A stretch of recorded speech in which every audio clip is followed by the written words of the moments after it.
A paz do Senhor a todos os irmãos. Aqui é o irmão Xavier do Projeto Vida. Estamos lendo a Bíblia, a Palavra de Deus. Estamos lendo o primeiro livro de Reis, capítulo 6, a partir do versículo 1. Espero que você esteja desfrutando da comunhão da Palavra, que você também esteja fazendo a sua leitura, tirando as suas conclusões e que você esteja compartilhando a Palavra de Deus com outros. Amém? Que Deus nos abençoe nessa manhã. E sucedeu que no ano 480, depois de saírem os filhos de Israel do Egito, no ano 4º do reinado de Salomão sobre Israel, no mês de Zive, este é o mês segundo, Salomão começou a edificar a casa do Senhor. E a casa que o rei Salomão edificou ao Senhor era de 60 côvados de comprimento, de 20 côvados de largura e de 30 côvados de altura. E o pórtico diante do templo da casa era de 20 côvados de comprimento, segundo a largura da casa, e de 10 côvados de largura diante da casa. E fez à casa janelas de vistas estreita. Edificou ao redor da parede da casa câmaras, ao redor das paredes da casa, tanto do templo como do oráculo, e assim lhe fez câmaras colaterais em redor. A câmara de baixo era de 5 côvados de largura, e a do meio de 6 côvados de largura, e a terceira de 7 côvados de largura. Porque pela parte de fora da casa ao redor fizeram encostos, para não travarem as paredes da casa. E edificava-se a casa com pedras preparadas, como as traziam. Se edificava de que maneira? De maneira que nem martelo, nem machado, nenhum outro instrumento de ferro se ouviu na casa quando a edificavam. A porta da câmara do meio estava do lado direito da casa, e por caracóis se subia a do meio, e a do meio a terceira. Assim, pois, edificou a casa, e a aperfeiçoou, e cobriu a casa com pranchões e tabuados de cedro. Também edificou as câmaras e toda a casa, de 5 côvados de altura, e as travou com a casa com madeira de cedro. Então veio a palavra do Senhor a Salomão, dizendo: Quanto a esta casa que tu edificas, se andares nos meus estatutos e fizeres os meus juízos, e guardares todos os meus mandamentos andando neles, confirmarei para contigo a minha palavra, a qual falei a Davi teu pai. E habitarei no meio dos filhos de Israel, e não desampararei o meu povo de Israel. Assim edificou Salomão aquela casa e a aperfeiçoou.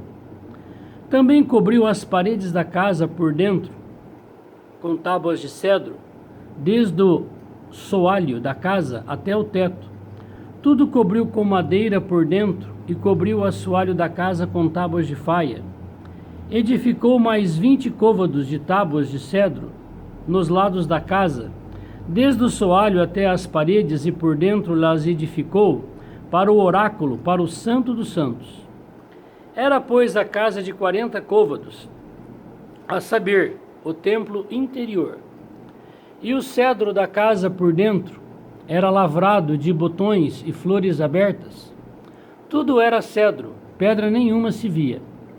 E por dentro da casa interior preparou o oráculo, para pôr ali a arca do concerto. E o oráculo no interior era de 20 côvados de comprimento, e de 20 côvados de largura, e de 20 côvados de altura, e o cobriu de ouro puro, e também cobriu de cedro o altar. E cobriu Salomão a casa por dentro de ouro puro, e com cadeias de ouro pôs um véu diante do oráculo, e o cobriu com ouro. Assim toda a casa cobriu de ouro, até acabar toda a casa. Também todo o altar que estava diante do oráculo cobriu de ouro. E no oráculo fez 2 querubins de madeira de oliveira, cada um na altura de 10 côvados. E uma asa de um querubim era de 5 côvados, e a outra asa do querubim de outros 5 côvados. 10 côvados havia desde a extremidade de uma das suas asas até a extremidade da outra das suas asas. Assim era também de 10 côvados o outro querubim. Ambos os querubins eram de uma mesma medida e de um mesmo talhe. A altura de um querubim de 10 côvados, e assim do outro querubim. E pôs estes querubins no meio da casa de dentro, e os querubins estendiam as asas de maneira que a asa se tocava na parede, e a asa do outro querubim tocava na outra parede. E as suas asas no meio da casa tocavam uma na outra. Cobriu de ouro os querubins. Todas as paredes da casa ao redor lavrou de esculturas e de entalhes e de querubins, e de palmas e de flores abertas por dentro e por fora. Também cobriu de ouro o soalho da casa por dentro e por fora. E à entrada do oráculo fez portas de madeira de oliveira. A verga com as ombreiras formavam a 5ª parte da parede. Também as 2 portas eram de madeira de oliveira, e lavrou nelas entalhes de querubins e de palmas e de flores abertas, as quais cobriu de ouro. Também estendeu ouro sobre os querubins e sobre as palmas. E assim fez a porta do templo, ombreiras de madeira de oliveira, da 4ª parte da parede. E eram as 2 portas de madeira de faia, e as 2 folhas de uma porta eram dobradiças, assim como era também dobradiças as 2 folhas entalhadas das outras portas. E as lavrou de querubim, e de palmas e de flores abertas, e as cobriu de ouro, acomodado ao lavor. Também edificou o pátio interior de 3 ordens de pedras lavradas, e deu uma ordem de vigas de cedro. E no ano 4º se pôs o fundamento da casa do Senhor, no mês de Zive. E no ano 11º, no mês de Bu, que é o mês 8º, se acabou esta casa, com todas as suas dependências e com tudo que lhe convinha, e a edificou em 7 anos. Aleluia! Que casa magnífica, não é verdade? 7 anos edificando esse templo. Deus tinha dado essa planta da casa para Davi, e Davi tinha preparado todo o material para a edificação dessa casa. Mas Davi não pôde edificar esse templo por causa do seu derramamento de sangue. E aí o Senhor permitiu que Salomão a edificasse, toda com detalhes, toda ornamentada, com ouro, bronze, prata, madeiras de cedro, madeiras de faia, tudo entalhado. Mas o que é mais importante nessa casa? Não é a casa em si, essa estrutura, esse ornamento, essa formosura, essa beleza. O que havia de mais importante naquela casa era isso aqui, ó. Versículo 12. Deus mesmo fala para Salomão: quanto a esta casa que tu edificas, se andares nos meus estatutos, e fizeres os meus juízos, e guardares todos os meus mandamentos, andando neles, confirmarei para contigo a minha palavra, a qual falei a Davi teu pai, e habitarei no meio dos filhos de Israel, e não desampararei o meu povo de Israel.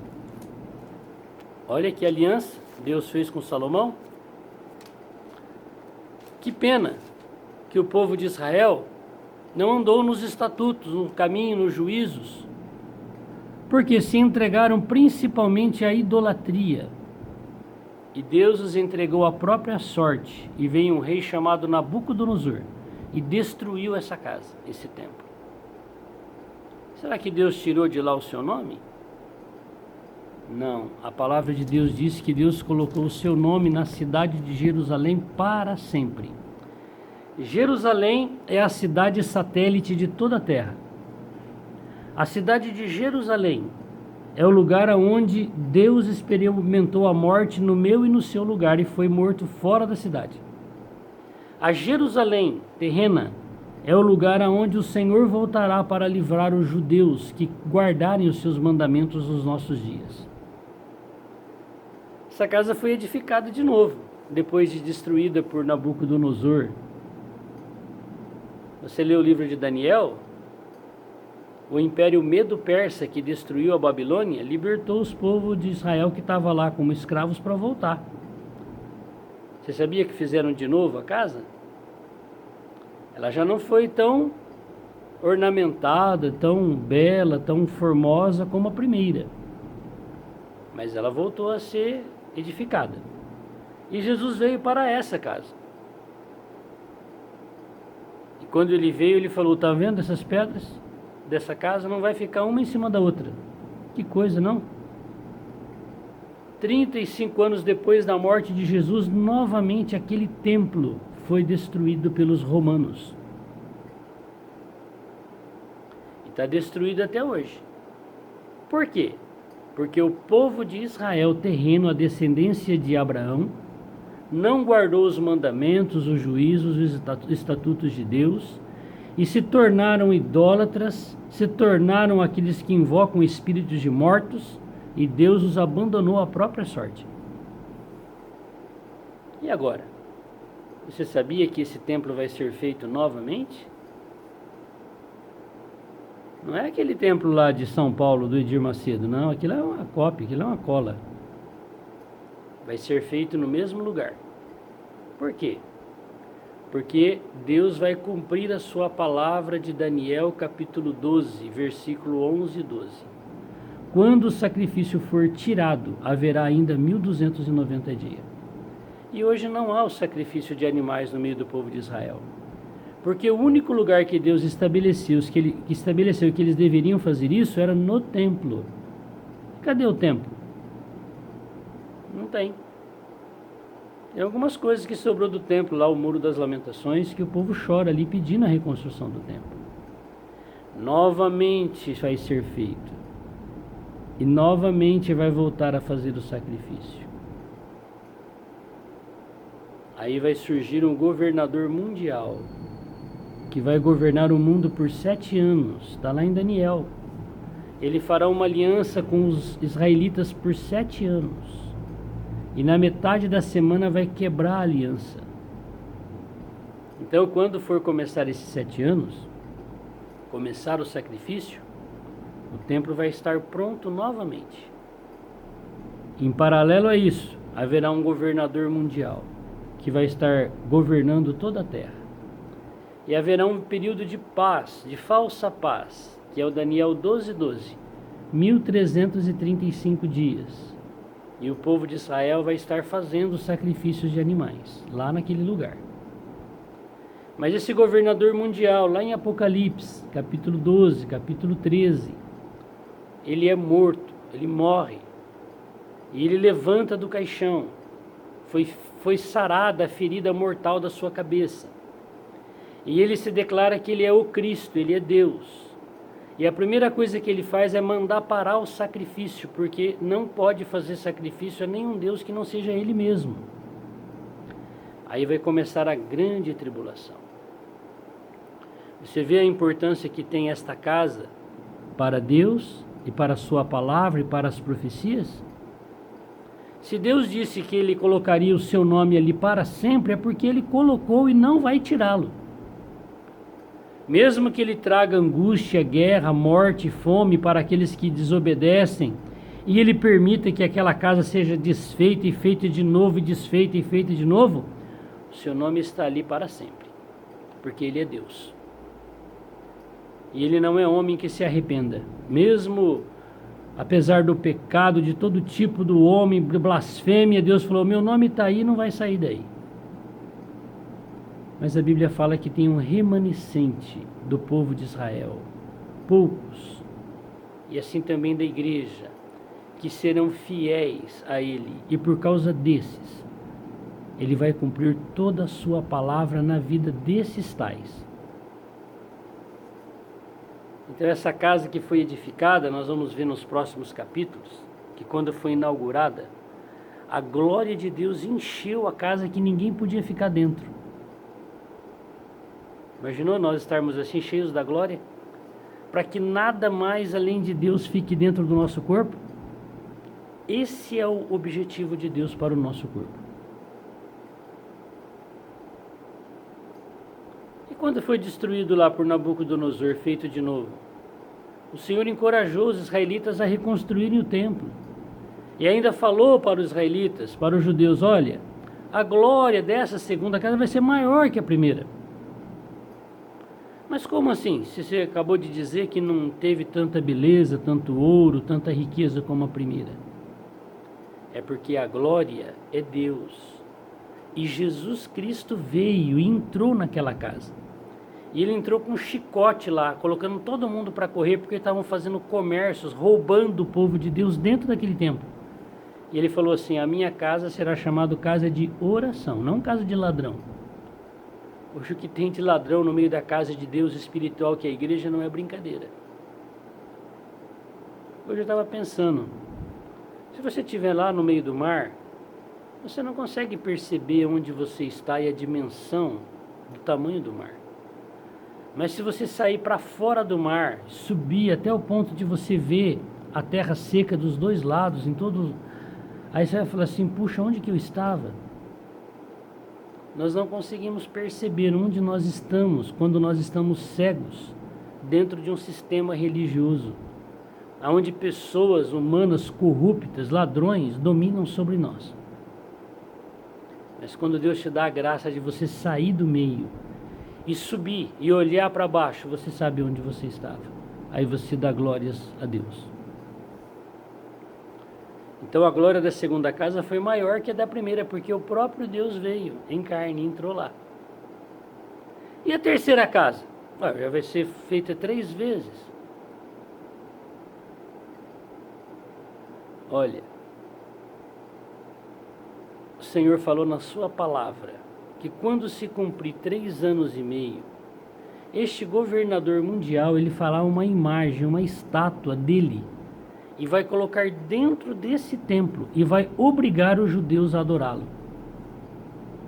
Isso é a profanação do templo.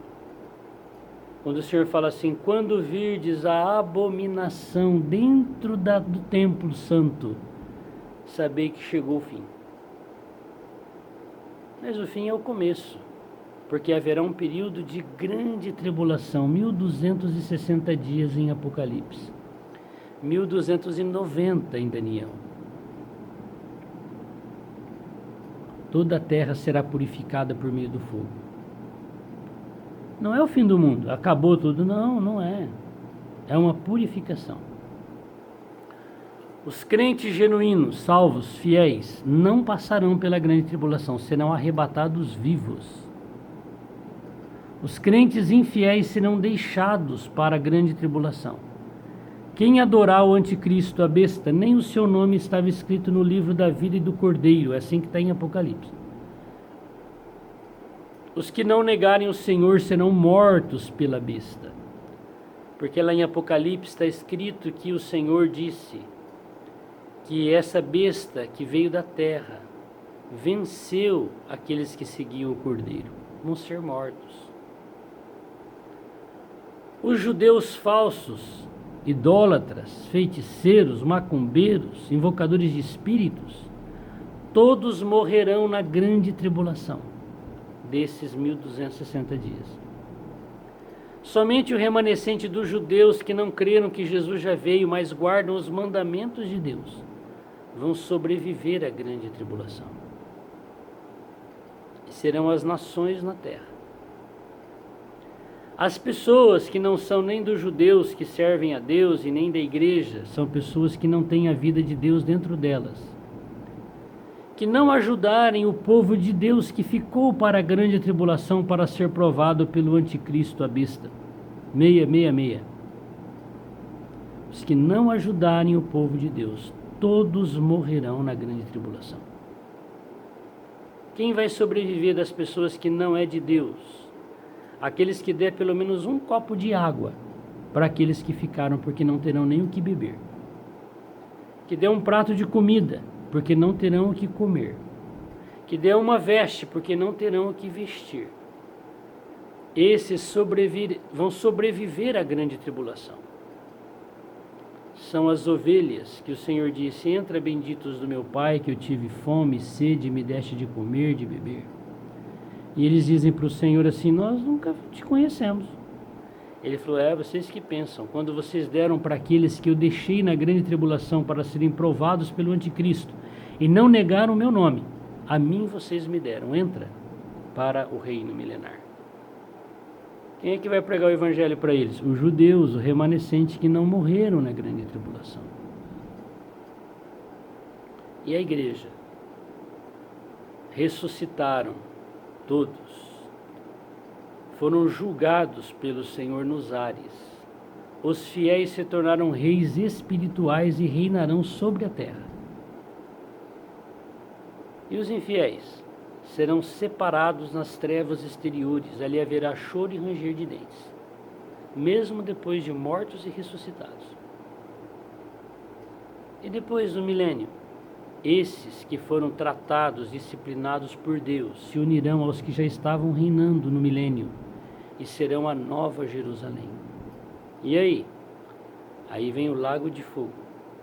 O diabo será lançado lá, junto com todos os anjos que o seguiram, todos os espíritos imundos, os demônios, e infelizmente todos os seres humanos, desde os filhos de Adão até o último, que não receberam o Senhor dentro de si, serão colocados na lata do lixo, lago de fogo, pela eternidade.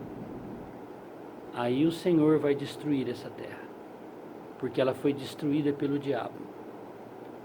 Aí o Senhor diz assim: e haverá novos céus e nova terra onde habita a justiça. O Senhor vai enrolar e desenrolar esta terra, este planeta. E o mar já não mais existe. E Deus desce do céu para a terra, na novos céus e nova terra, porque o velho céu e a velha terra passaram e já não mais existem. E Deus mesmo morará, tabernaculará com o homem eternamente, o seu povo, a igreja.